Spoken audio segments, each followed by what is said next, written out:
नमस्कार दोस्तों, बहुत बहुत स्वागत है आपका अपने YouTube चैनल एन के ग्लोबल स्टडीज पर। आज हम बात करेंगे मौर्य उत्तर काल के एंशिएंट हिस्ट्री के मौर्य उत्तर काल के ऑब्जेक्टिव क्वेश्चन आंसर के बारे में, जो कि UPSC, railway, SSC, group D, NTPC all state exam के लिए अति महत्वपूर्ण होने वाले थे। चलिए बिना देरी किए शुरू करते हैं। पहला सवाल है, अंतिम मौर्य सम्राट बृहद्रथ की हत्या कर किसने 185 ईसा पूर्व में शुंग वंश की स्थापना की? तो इसका सही जवाब हो जाएगा पुष्यमित्र। ऑप्शन नंबर ए आपका बिल्कुल सही जवाब हो जाएगा, पुष्यमित्र। अगला सवाल, पुष्यमित्र शुंग मौर्य सम्राट बृहद्रथ की राजकीय सेना में किस पद पर आसीन था? तो वह सेनापति पद पर आसीन था। ऑप्शन नंबर ए आपका बिल्कुल सही जवाब। अगला सवाल, कानु वंश का संस्थापक कौन था? तो कानु वंश का संस्थापक वसुदेव था। ऑप्शन नंबर ए आपका बिल्कुल सही जवाब।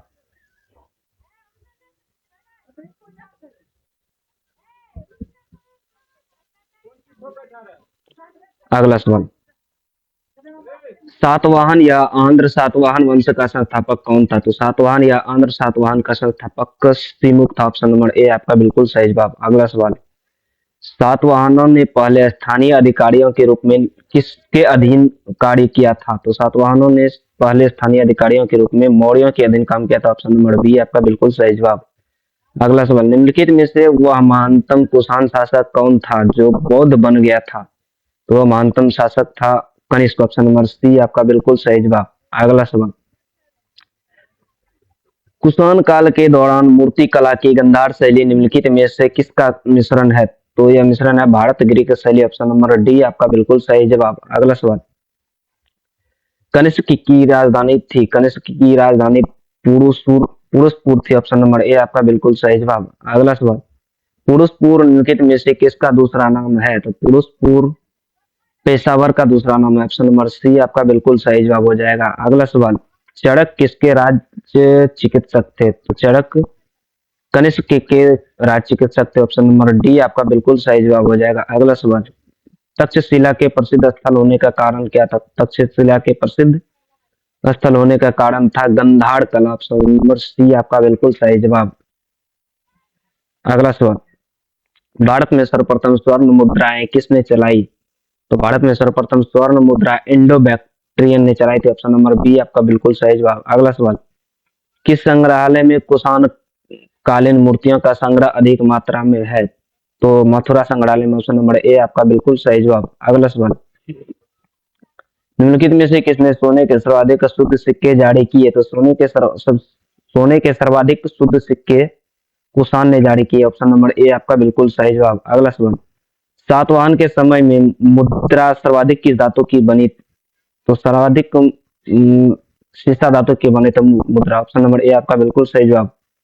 अगला सवाल, निम्नलिखित में से कनिष्क के समकालीन कौन थे? तो कनिष्क के समकालीन थे नागार्जुन, अश्वघोष, वसुमित्र। ऑप्शन नंबर बी आपका बिल्कुल सही जवाब हो जाएगा। अगला सवाल, किस वंश के शासक ने ब्राह्मण एवं बौद्ध भिक्षुओं को करमुक्त भूमि या गांव देने की प्रथा आरंभ की?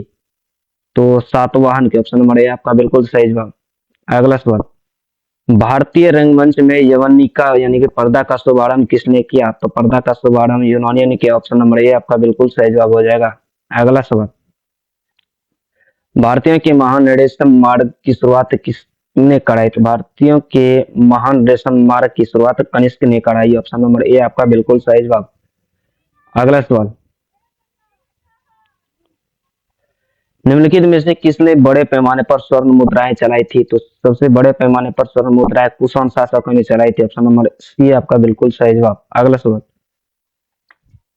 चरक और नागार्जुन किसके दरबार की शोभा थे? तो चरक और नागार्जुन कनिष्क के दरबार के शोभा थे। ऑप्शन नंबर ए आपका बिल्कुल सही जवाब। अगला सवाल, शक संवत का प्रारंभ 78 ईस्वी में किस सम्राट के शासन काल में हुआ था? तो शक संवत का प्रारंभ कनिष्क के शासन काल में हुआ था। ऑप्शन नंबर बी आपका बिल्कुल सही जवाब हो जाएगा। अगला सवाल, तक्षशिला विश्वविद्यालय स्थित था?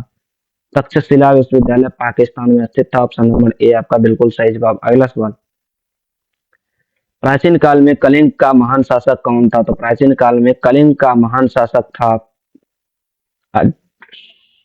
खारवेल। ऑप्शन नंबर सी आपका बिल्कुल सही जवाब। अगला सवाल, कुषाण काल में सबसे अधिक विकास किस क्षेत्र में हुआ? तो कुषाण काल में सबसे अधिक विकास वास्तुकला क्षेत्र में हुआ था। ऑप्शन नंबर डी आपका बिल्कुल सही जवाब।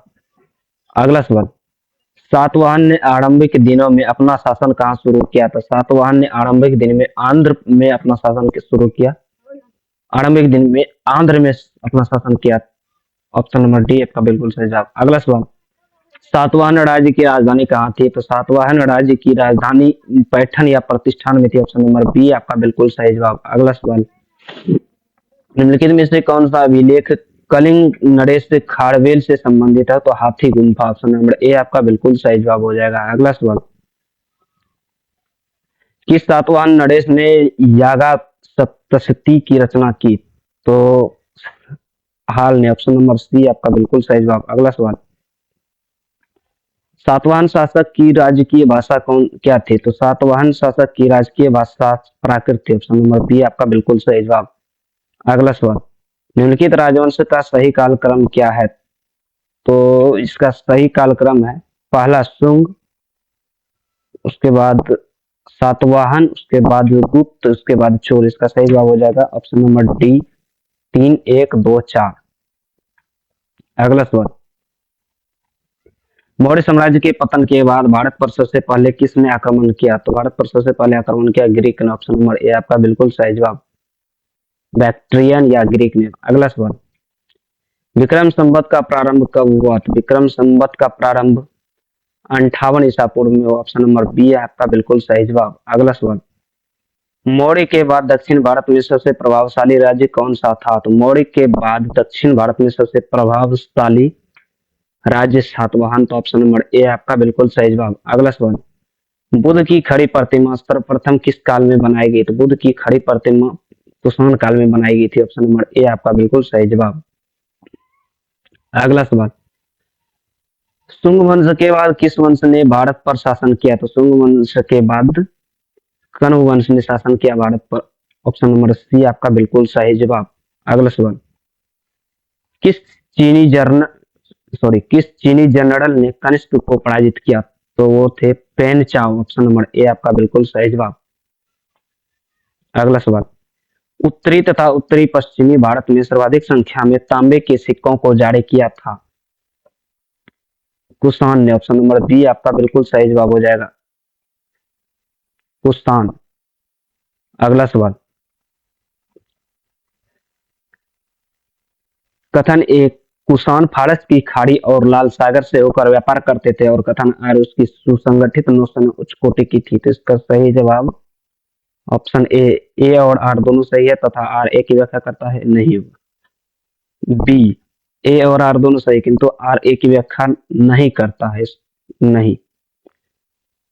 ऑप्शन सी, ए सही है किंतु आर गलत है, यही सही जवाब हो जाएगा। ऑप्शन नंबर सी आपका बिल्कुल सही जवाब, ए सही है किंतु आर गलत है। अगला सवाल, जो कला शैली भारतीय और ग्रीक यूनानी शैली की सम्मिश्रण है उसे क्या कहते हैं? तो उसे कहते हैं शिखर। ऑप्शन नंबर ए आपका नहीं, शिखर नहीं, गंधार होगा। Option number C, option Gandhar. Option number C आपका बिल्कुल सही जवाब हो जाएगा। अगला सवाल, कनिष्क बौद्ध धर्म की किस शाखा का अनुयायी था? तो कनिष्क बौद्ध धर्म की किस शाखा का अनुयायी था जिसका प्रसार उसने मध्य एशिया व सुदूर पूर्व में किया? तो वो था महायान। ऑप्शन नंबर सी आपका बिल्कुल सही जवाब हो जाएगा। अगला सवाल, कनिष्क के शासनकाल की सर्वाधिक महत्वपूर्ण घटना कौन सी है? तो कनिष्क के शासनकाल की सर्वाधिक महत्वपूर्ण घटना है चतुर्थ बौद्ध संगीति। ऑप्शन नंबर सी आपका बिल्कुल सही जवाब। अगला सवाल, प्राचीन भारत का महान व्याकरण पतंजलि जिसका समकालीन था वह कौन था? तो वो था Pushyamitra Shunga. Option number D आपका बिल्कुल सही जवाब हो जाएगा। अगला सवाल, सर्वप्रथम भारत में विशुद्ध संस्कृत भाषा में लंबा अभिलेख किस राजा द्वारा जारी किया गया? तो वह जारी किया गया था शक राजा रुद्रमन द्वारा। ऑप्शन नंबर बी आपका बिल्कुल सही जवाब।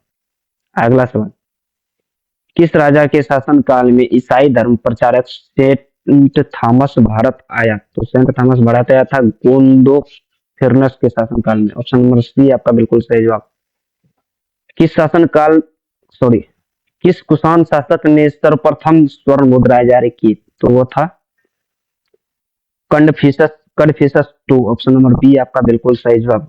अगला सवाल,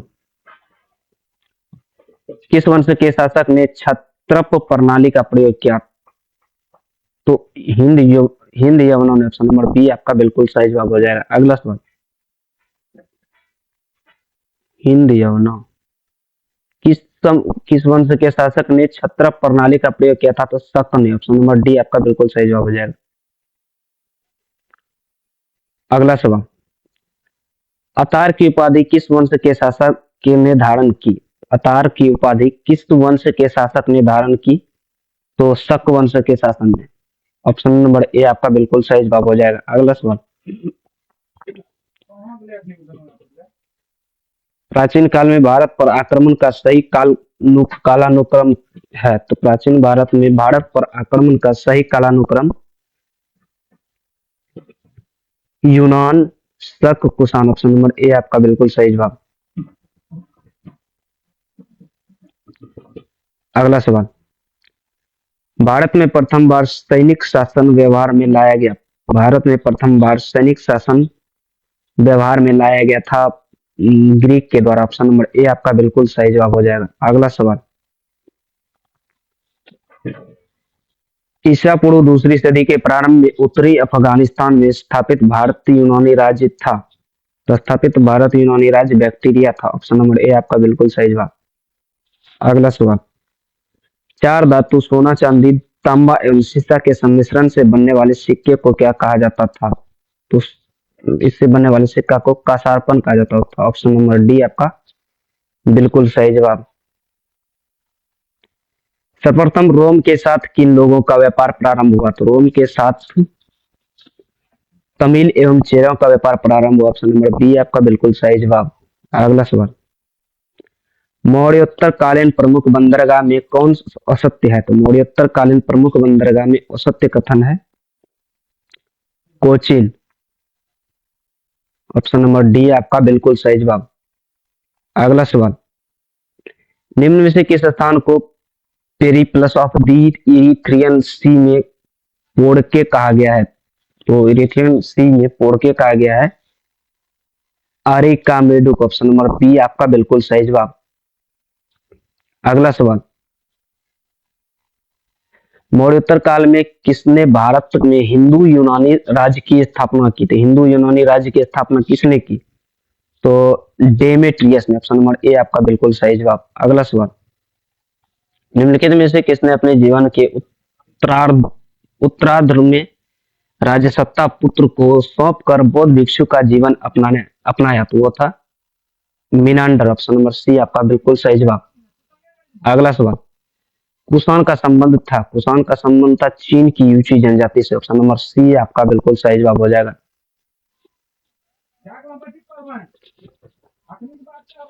अगला सवाल, निम्नलिखित में से कौन कनिष्क के बौद्ध बनने के लिए उत्तरदायी था? तो कनिष्क का बौद्ध बनने के लिए उत्तरदायी था अश्वघोष, ऑप्शन नंबर बी आपका बिल्कुल सही जवाब हो जाएगा। अगला सवाल है, रोमन साम्राज्य के अनुकरण पर किस वंश के शासक ने कैंसर की उपाधि धारण की? तो कैंसर की उपाधि धारण की थी कुषाण ने, ऑप्शन नंबर सी आपका बिल्कुल सही जवाब।